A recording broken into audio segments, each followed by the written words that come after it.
नमस्कार दोस्तों। आज हम यूपीएचएससी 51 के अंतर्गत फिजिक्स सब्जेक्ट पे बात करेंगे और इस सब्जेक्ट में भी हम लोग 3 पार्ट्स में इसे डिवाइड करके डिस्कस करेंगे।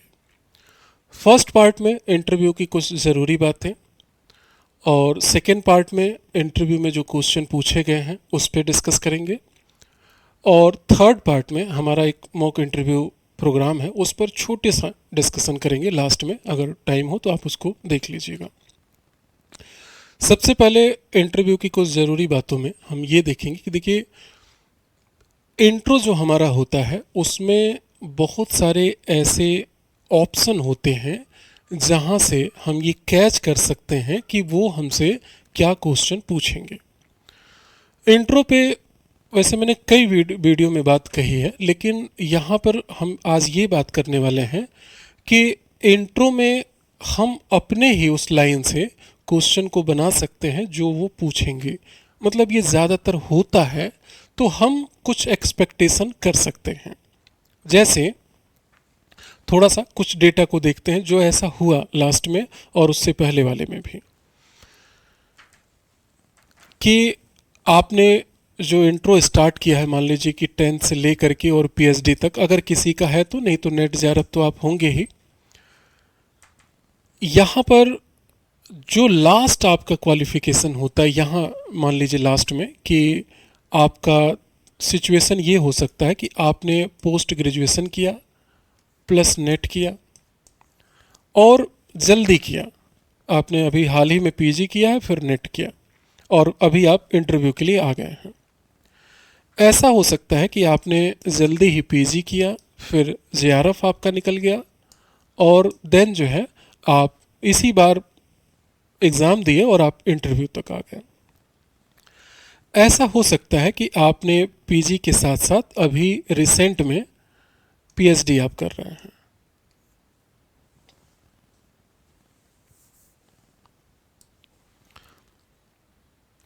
पीजी आपने बहुत पहले किया है, नेट जेआरएफ भी हो सकता है, लेकिन इसके अलावा अभी पीएचडी आप कर रहे हैं।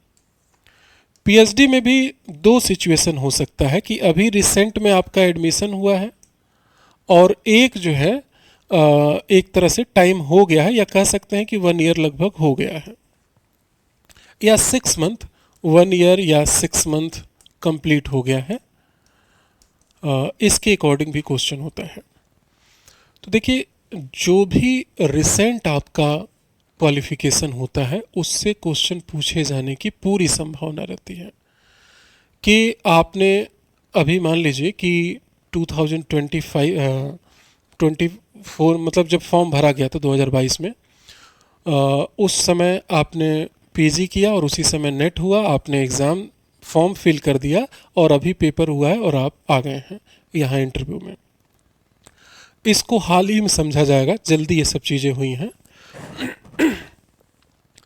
तो पीजी में क्या रहा, क्या आपका मेन सब्जेक्ट था फाइनल में, ये सब चीज़ें पूछे जाने की संभावना रहती है। या नेट जेआरएफ आपने जल्दी निकाला है तो यूजीसी क्या होती है, या इससे क्या बेनिफिट है, क्या लॉस है, कौन इसके जो है हेल्पिंग ऑर्गेनाइजेशन है, ईटीसी, ऐसा करके पूछा जाता है।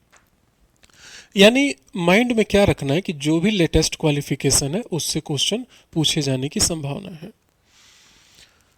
पीएचडी वाले में 2 सेशन होता है कि अभी जल्दी एडमिशन हुआ है, ज़्यादा समय नहीं हुआ है, अभी आप बेसिक चीज़ों को बस सीख रहे हैं। तो ऐसे में क्या होता है कि इस क्वेश्चन को स्किप कर दिया जाता है और ज़्यादातर इस वाले पार्ट को भी स्किप कर देते हैं। वो डायरेक्ट आपके फेवरेट यूनिट पे चले जाते हैं, या बोर्ड टीचिंग या ईटीसी, इन सब की तरफ। दूसरा पार्ट इसका है कि आप पीएचडी कर रहे हैं और 6 महीने या 1 साल ऐसे कंप्लीट हो गया है, तो यहाँ पर क्या होता है कि 90% प्लस चांसेज हो जाते हैं कि आपसे आपके इस रिसर्च टॉपिक पे क्वेश्चन पूछा जाए।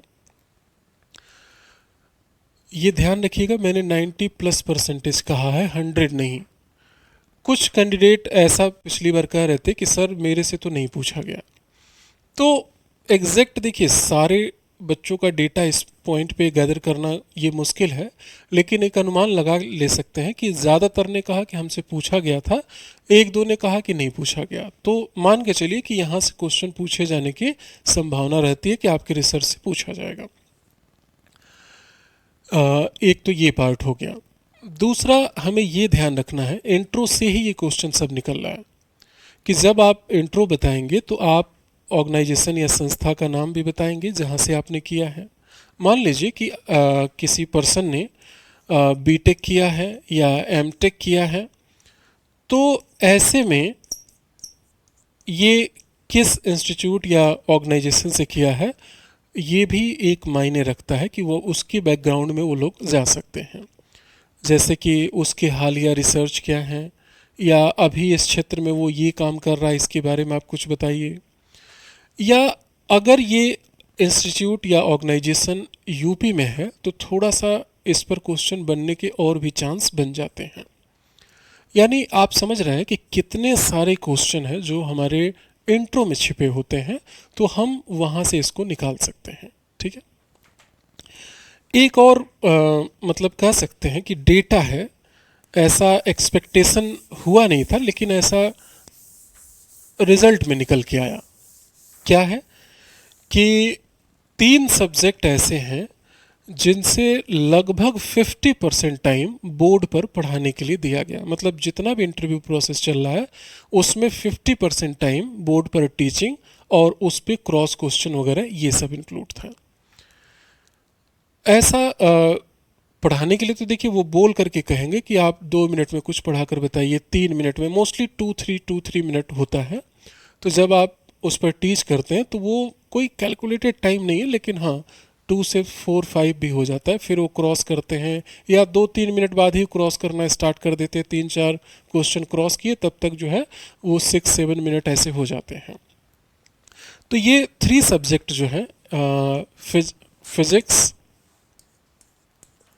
फिजिक्स, केमिस्ट्री और मैथमेटिक्स, ये 3 सब्जेक्ट जो है ऐसे रहे जहाँ से बोर्ड पर पढ़ाने के लिए ज़्यादा टाइम दिया गया।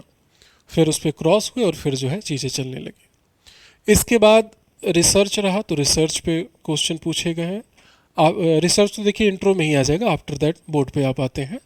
और आफ्टर दैट अगर कुछ चीज़ें बचती हैं तो आपका जो फेवरेट यूनिट है वहाँ से क्वेश्चन बनते हैं, और या कुछ अतिरिक्त भी वो पूछ सकते हैं। जैसे इस सब्जेक्ट में एआई एक इम्पॉर्टेंट चीज़ आ गई है। मतलब वो एआई को किसी भी फॉर्म में पूछ सकते हैं। जैसे वो जिस रूम में इंटरव्यू ले रहे हैं उसमें फ़ैन को कनेक्ट करके एआई, या फिर ट्यूबलाइट को कनेक्ट करके, या माइक या कैमरा जो भी है किसी को भी ऐड करके वो क्वेश्चन बना सकते हैं। ये एक तरह से प्रैक्टिकल या व्यवहारिक प्रश्न होते हैं जिसका कोई लिमिट नहीं है कि वो कहाँ से टच करें। ये जितनी बातें मैंने कहा कि इसमें से एक दो चीज़ें स्किप अगर पूरी तरह से हो जाए तो आपको परेशान नहीं होना है। जैसे पीएचडी का टॉपिक स्किप हो सकता है, बोर्ड पे पढ़ाने का स्किप हो सकता है, वो भी तो 3 का स्किप हुआ है। रिसर्च का टॉपिक बोर्ड पे पढ़ाने का, या आपका फेवरेट यूनिट, क्योंकि टाइम वही उनको देना है 10 से 12 मिनट। तो कभी कभी लगता है कि हाँ इसमें ज़्यादा समय लग गया तो एक दो चीज़ें वो स्किप कर देते हैं।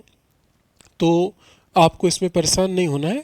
आपको मतलब जिस तरह से वो चल रहा है उसके अकॉर्डिंग आपको अपने आप को प्रिपेयर्ड रखना है। ठीक है। सेकेंड पार्ट पे हम लोग आते हैं कि क्वेश्चन क्या पूछे गए थे। देखिए वैसे तो कई सारे कैंडिडेट से ढेर सारे क्वेश्चन कलेक्ट किए गए थे, लेकिन एक कैंडिडेट का जिनसे जैसे ज़्यादातर जो हो रहा है कि फेवरेट यूनिट पूछा गया, फिर उनसे क्रॉस क्वेश्चन हुए और फिर उन्होंने उसके बारे में बताया। तो ऐसा ही एक एग्जांपल मैं ले आया हूँ। जैसे इनसे पूछा गया था कि एटॉमिक एंड मोलिकुलर फिजिक्स के बारे में आप बताइए। देखिए फिजिक्स के जो यूपीएचएससी 50 के रिज़ल्ट हैं वो कुछ वीडियो यूट्यूब पे पड़े हैं, इसी चैनल पे आप उनको देख लीजिएगा। इस बार उस इंटरव्यू को बहुत ही हाई टेक बनाया गया है ताकि सभी चीज़ों को बारीकी से आप समझ सके और वो फील कर सके कि उस दिन कैसा आपका सिचुएशन रहेगा।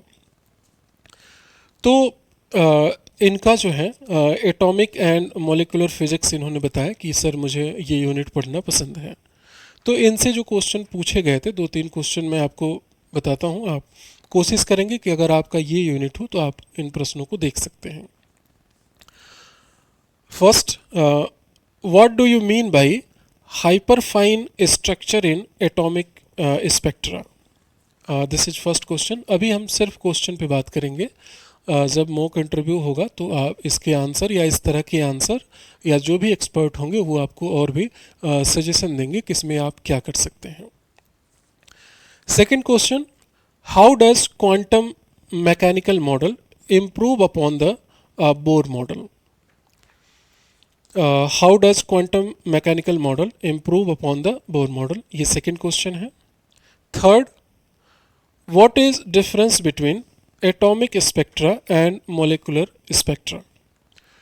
तो उस यूनिट में देखिए, अगर आप यूनिट का नाम लेते हैं तो वो कहीं से भी क्रॉस क्वेश्चन कर सकते हैं। और ध्यान रखिएगा कि जब हम किसी पर्टिकुलर यूनिट को सेलेक्ट करते हैं या बोर्ड पे पढ़ाने के लिए पर्टिकुलर किसी टॉपिक को सेलेक्ट करते हैं तो डेप्थ क्वेश्चन पूछे जाने की बहुत अधिक संभावना रहती है। कोऑपरेटिव रहते हैं, लेकिन फिर भी ऐसा नहीं कि बिल्कुल हल्के क्वेश्चन, ऐसा भी नहीं रखेंगे। मतलब एक आध क्वेश्चन तो डेप्थ रहेगा ही रहेगा। अब हम अपने आखिरी पार्ट पे आते हैं, थर्ड पार्ट पे। एक हमारा इंटरव्यू प्रोग्राम है, अगर आप इंटरेस्टेड हो तो आप उसमें जुड़ सकते हैं।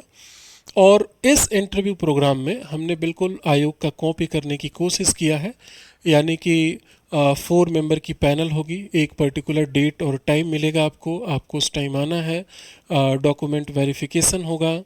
आफ्टर दैट आप वेटिंग हॉल में बैठते हैं, माइक से अनाउंसमेंट होता है, आप इंटरव्यू रूम में एंट्री लेते हैं, वेलकम वगैरह जो भी है, फिर आप इंट्रो, फिर बोर्ड पे पढ़ाने का फेवरेट यूनिट या रिसर्च टॉपिक है उस पे, या और भी जो चीज़ें हैं। एक इंटरव्यू प्रोसेस, मतलब आप मान के चलें कि आयोग से लगभग 3-4 गुना ज़्यादा हम लोग टाइम देते हैं उस पर।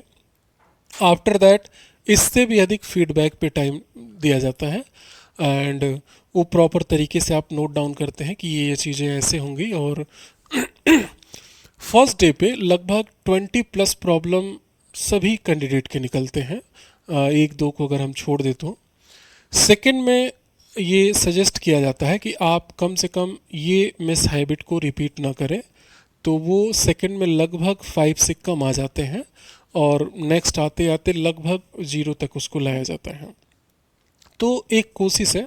और एक बात और मैं कहता हूँ कि किसी भी सब्जेक्ट में ज़रूरी नहीं है कि जो लोग मॉक इंटरव्यू नहीं ज्वाइन करते वो कभी सेलेक्ट नहीं होते।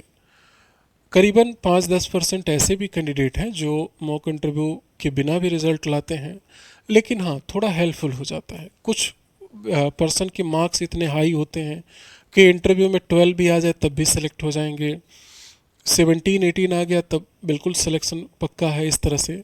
लेकिन जहाँ पर बराबर की फ़ाइट है, या कह सकते हैं कि ज़्यादा मार्क्स है लेकिन फिर भी आप कोई रिस्क नहीं लेना चाहते हैं, ऐसे में मेरा मानना है कि कहीं ना कहीं आपको गाइड ले लेनी चाहिए।